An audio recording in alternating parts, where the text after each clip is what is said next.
రాహుల్ గాంధీ అరెస్ట్ని నిరసిస్తూ ప్రస్తుతం ఇందిరా చౌక్ దగ్గర అయితే ఎమ్మెల్యే దానం నాగేందర్ వచ్చారు. సో మాట్లాడదాము. అన్న చెప్పండి, రాహుల్ గాంధీ అరెస్ట్ని ఎట్లా చూస్తారు? And more over Rahul Gandhi పైన బీజేపీ నుంచి కావచ్చు, ఇతర పార్టీల నుంచి వస్తున్న ఎలిగేషన్స్ ఏంటంటే సిపిజే పార్టీ అలాగే సోనం వాంగ్చుక్ 20 days నుంచి హంగర్ స్ట్రైక్ చేస్తున్నారు, ప్రొటెస్ట్ చేస్తున్నారు. దానికి సపోర్ట్ చేయకుండా ఇలా నిన్న మోదీ ఇంటి దగ్గర ప్రొటెస్ట్ చేయడాన్ని ఎట్లా చూస్తారు? దాన్ని నిరసిస్తున్నారు. దాన్ని మీరు ఏమంటారు?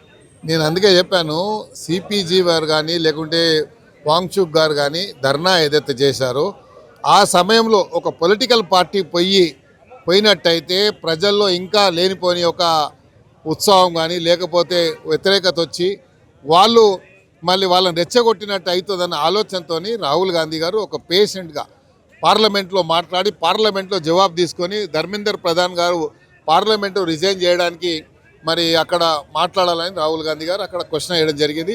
అడ్జర్న్మెంట్ మోషన్ కూడా ఇవ్వడం జరిగింది పార్లమెంట్లో.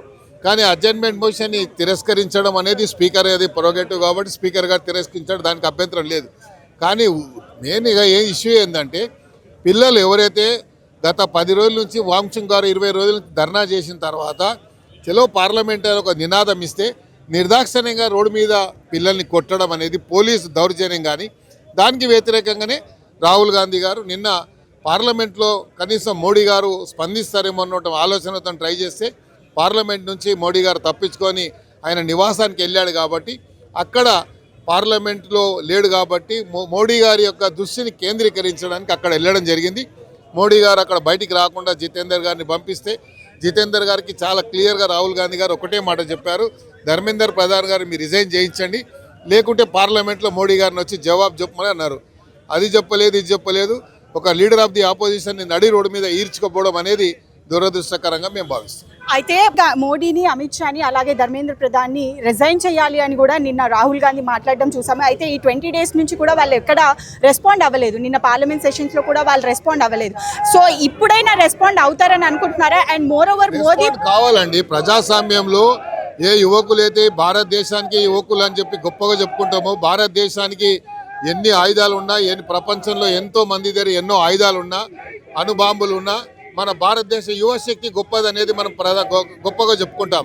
ఎందుకంటే ప్రపంచంలో మనకు ఉన్నటువంటి యువశక్తి సుమారు 60%, దగ్గర 60% యువకులు మన భారతదేశంలో ఉన్నారు.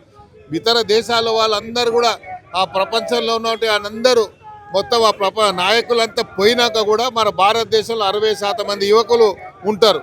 అంటే మనదంతా శక్తివంతమైనటువంటి దేశం. ఆ యువకులని నడి రోడ్డు మీద మీరు దౌర్జన్యంగా కొట్టడం అనేది మేము తీవ్రంగా ఖండిస్తున్నాం. అందుకనే దానికి వ్యతిరేకంగా రాహుల్ గాంధీ గారు నిన్న ప్రధానమంత్రి గారి యొక్క దృష్టిని కేంద్రీకరించే ప్రయత్నం చేశాడు.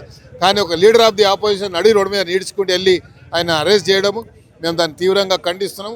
ఇది ప్రజాస్వామ్యాన్ని నడి రోడ్డు మీద కూని చేయడమే అవుతుంది. అయితే ఫైనల్గా ఒకటి చెప్పండి, అంటే స్టూడెంట్స్ పరంగా కానివ్వండి, ఎడ్యుకేటెడ్స్ ఎవరైతే ఉన్నారో వాళ్ళందరూ నెక్స్ట్ రాహుల్ గాంధీ పీఎం అవ్వాలి అని అంటున్నారు. కాకపోతే మోదీ ప్రభుత్వం నుంచి అయితే చాలా వ్యతిరేకత వస్తుంది. అయితే నెక్స్ట్ పీఎంగా రాహుల్ గాంధీని చూస్తారని అనుకుంటున్నారా? చూడాలనే దేశ ప్రజల ఆకాంక్ష. ఎందుకంటే భారతదేశం గురించి గాంధీ కుటుంబం చేసినటువంటి త్యాగం ఇంత అంత కాదు. ఎన్నో త్యాగాలు చేసినటువంటి కుటుంబం ఈ భారతదేశంలో ఏదైనా ఉంది అంటే మరి రాహుల్ గాంధీ గారి ఫ్యామిలీ. కాబట్టి ఆ ఫ్యామిలీ మళ్ళీ భారతదేశానికి మరి బాధ్యత వహిస్తేనే భారతదేశం సరైనటువంటి మార్గం నడుస్తుంది.